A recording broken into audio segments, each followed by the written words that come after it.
कहानी के सभी पात्र और घटनाएं काल्पनिक हैं। ये कहानी मनोरंजन के लिए बनाई गई है। अगर ये कहानी आपको अच्छी लगे तो लाइक करें, शेयर करें। चैनल पर पहली बार है तो प्लीज मेरे चैनल को सब्सक्राइब करें। कमलकांत और उनकी पत्नी शारदा की इकलौती बेटी निधि जब छोटी थी तो कमलकांत और शारदा दोनों बड़े चिंतित रहते कि उनका कोई बेटा नहीं है। बेटी तो शादी करके अपने घर चली जाएगी तो हमारे बुढ़ापे का सहारा कौन बनेगा। पर निधि बचपन से ही पढ़ने में बहुत होशियार थी। कमलकांत ने निधि को बेटी होने की वजह से ज्यादा पढ़ाया लिखाया तो नहीं। निधि एमबीए करना चाहती थी पर कमलकांत किसी तरह निधि को ग्रेजुएशन कंप्लीट करवा उसकी शादी ढूंढने लगे। निधि ने शादी करने से इनकार कर दिया। वो बचपन से ही आगे बढ़ना चाहती थी, अपनी लाइफ में कुछ करना चाहती थी, इसलिए वो ग्रेजुएशन के बाद दिल्ली जॉब करने चली गई।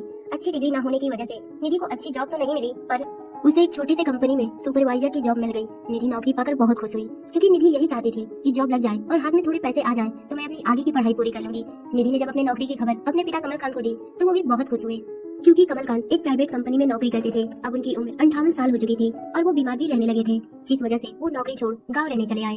प्राइवेट जॉब होने की वजह से पेंशन तो मिलने वाली थी नहीं, इसलिए निधि के नौकरी के बारे में सुनकर उन्हें बहुत खुशी हुई कि चलो अब निधि ही हमारे बुढ़ापे का सहारा बनेगी।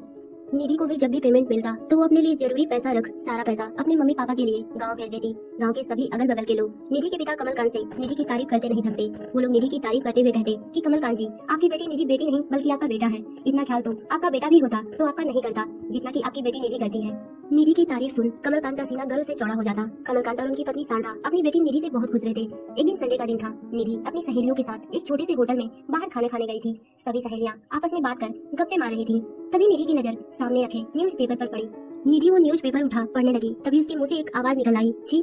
तभी निधि की एक सहेली ने निधि से पूछा, क्या हुआ निधि, तू ऐसे क्यों बोल रही है। निधि ने कहा, अरे यार, इस पेपर में ऐसी न्यूज ही छपी है कि मुंह से अपने आप निकल गया। उसकी सहेली ने निधि से कहा, ऐसा क्या इस पेपर में लिखा है। निधि ने कहा, एक करोड़पति आदमी ने इस पेपर में एक एड छपवाई है।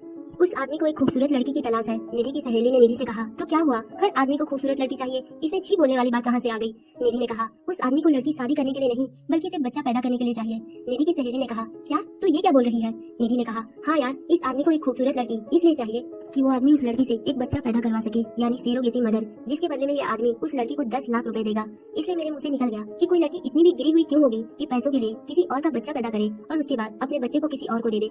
पता नहीं आजकल न्यूज वालों को क्या हो गया है, कैसे कैसे एड छाप देते हैं। यही कहकर निधि और उसकी सहेलियां हंसने लगी। तभी अचानक निधि के मोबाइल की घंटी बजी। निधि ने देखा गाँव से उसकी माँ का फोन था। निधि की आवाज सुनते ही निधि की माँ शारदा देवी फोन पर ही रोने लगी। निधि ने घबराते हुए अपनी माँ से पूछा, क्या हुआ माँ, तुम रो क्यों रही हो। शारदा देवी ने कहा, बेटा तेरे पापा को हार्ट प्रॉब्लम है, अचानक इनकी तबीयत बिगड़ी तो इन्हें मैं बगल के अंकल के साथ हॉस्पिटल लेकर आई थी। वहाँ के डॉक्टर ने तेरे पापा को दूसरे बड़े हॉस्पिटल में रेफर कर दिया है। मैं तेरे पापा को लेकर बड़े हॉस्पिटल आई हूँ। यहाँ आने के बाद पता चला कि तेरे पापा का ऑपरेशन करना पड़ेगा जिसमें 10 लाख रुपए की जरूरत है, वरना इनकी जान चली जाएगी। बेटा इतने पैसे का इंतजाम कैसे हो पाएगा। अपनी माँ की बात सुनकर निधि की तो जुबान बंद हो गई। तभी निधि की माँ ने निधि से कहा, क्या हुआ बेटा, तू कुछ बोल क्यों नहीं रही। निधि ने कहा, कुछ नहीं माँ, बस वैसे ही। कुछ सोचने के बाद निधि ने कहा, माँ तुम चिंता मत करो, मैं कुछ न कुछ करके पैसे का इंतजाम करती हूँ, तुम ऑपरेशन करवाने की तैयारी करो। निधि की माँ ने निधि से कहा, पर बेटा तू इतने पैसे कहाँ से लाएगी। ये सब सुनकर निधि के आंखों में आंसू आ गए पर उसने अपनी माँ को अपने आंसू जाहिर न होने दिए। उसने अपनी माँ से कहा, माँ तुम चिंता मत करो, मैं हूँ ना, मैं कुछ न कुछ करके इंतजाम कर लूंगी। यही कहकर निधि ने फोन काट दिया। वो तुरंत सामने पड़े न्यूज़पेपर को उठाई जिसमें उस आदमी ने खूबसूरत लड़की का डिमांड किया था। निधि ने पेपर में छपे कॉन्टेक्ट नंबर पर फोन किया और कहा, मैं सेरोगेसी मदर बनने को तैयार हूँ। ये सब सुनकर निधि की सहेली नेहा निधि से पूछ पड़ी, निधि तुम ये क्या कर रही हो, अभी तो तुम न्यूज वालों की बुराई कर रही थी और अब खुद ही सेरोगेसी मदर बनने को तैयार हो गई। निधि रोते हुए अपनी सहेली नेहा के गले लग गई और कहने लगी, नेहा मैं गलत थी, आज मुझे पता चला कभी भी कोई औरत पैसे के लिए सेरोगेसी मदर नहीं बनती बल्कि उसकी मजबूरी होती है। मैंने पेपर में एड को देकर बहुत कुछ बोल दिया पर आज मुझे पता चला इंसान की मजबूरी इंसान को क्या कुछ करने को मजबूर नहीं कर देती। आज वही मजबूरी मेरे सामने आकर खड़ी हो गई है। मेरे पापा की तबीयत बहुत खराब है, उनका ऑपरेशन होने वाला है और 10 लाख रुपए की जरूरत है। निधि और नेहा अभी यही बातें कर रही थी तभी निधि के मोबाइल पर एक फोन आया। वो फोन उसी आदमी ने किया था जिसने पेपर में एड छपवाया था। सबसे पहले उस आदमी ने निधि का शुक्रिया अदा किया और उसके बाद निधि से पूछा, आप दिखने में कैसी हो। निधि ने तुरंत उस आदमी के नंबर पर अपना फोटो भेज दिया। शायद निधि उस आदमी को पसंद आ गई। उसने फिर दोबारा निधि के पास फोन किया पर इस बार उस आदमी की एक और शर्त थी। उसने निधि से कहा, मेरे काम के लिए आप परफेक्ट हैं पर आपको एक और शर्त माननी पड़ेगी। निधि ने दबे स्वर में उस आदमी से पूछा, शर्त क्या है। उस आदमी ने कहा, देखने में तो आप पढ़ी लिखी समझदार लगती हैं, तो आप समझ सकती हैं कि आगे की मेरी शर्त क्या होगी। निधि के पास अपने पापा के ऑपरेशन के लिए बिल्कुल टाइम नहीं था। निधि ने बिना सोचे समझे उस आदमी से कहा, आपकी शर्त जो भी होगी मुझे मंजूर है, बताइए आपकी शर्त क्या है। उस आदमी ने निधि से कहा, आपको मेरा बच्चा पैदा करने के लिए कोई ट्रीटमेंट नहीं लेना होगा बल्कि मेरे साथ आपको तब तक रात बितानी होगी जब तक कि आप प्रेग्नेंट ना हो जाए। बोलिए आपको ये शर्त मंजूर है। ये सब सुनकर निधि के आंखों में आंसू आ गए और ना चाहते हुए भी निधि ने ये शर्त मान ली। निधि ने उस आदमी से कहा, मेरी भी आपसे एक शर्त है, मुझे पैसे जल्द से जल्द चाहिए। उस आदमी ने निधि से कहा, ओके आप मुझसे मिलिए और एक कॉन्ट्रैक्ट पेपर पर साइन करिए, उसके बाद मैं आपको पैसे दे दूंगा। निधि ने कहा, ठीक है पर जल्दी, मैं आपसे जल्दी मिलना चाहती हूँ। पर मिलना कहाँ है। उस आदमी ने निधि को एक होटल का एड्रेस दिया। अगले दिन निधि अपनी सहेली नेहा के साथ उस आदमी से मिलने गई। उसका नाम अभिषेक था। निधि ने कॉन्ट्रैक्ट पेपर पर साइन किया और अपना अकाउंट नंबर अभिषेक को दिया। अभिषेक ने निधि के अकाउंट में 10 लाख रुपए भेज दिए। निधि ने अभिषेक से कहा, मैं गाँव जा रही हूँ, मेरे पापा का ऑपरेशन होने वाला है, ऑपरेशन होने के तुरंत बाद मैं आती हूँ।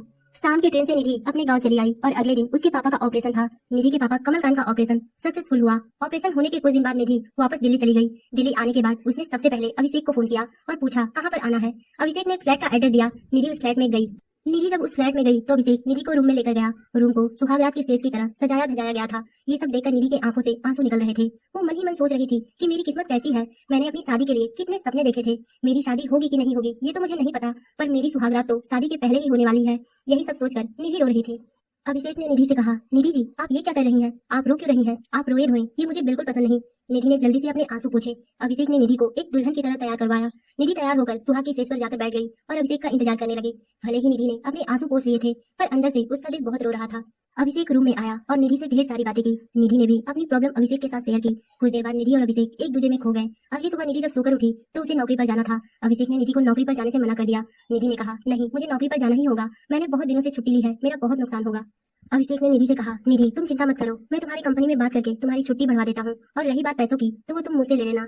मजबूरन निधि ने अभिषेक की बात मान ली। कुछ दिनों तक निधि अभिषेक के फ्लैट में रही। एक दिन अचानक अभिषेक के मोबाइल पर फोन आया। पता चला उसकी पत्नी का एक्सीडेंट हो गया है।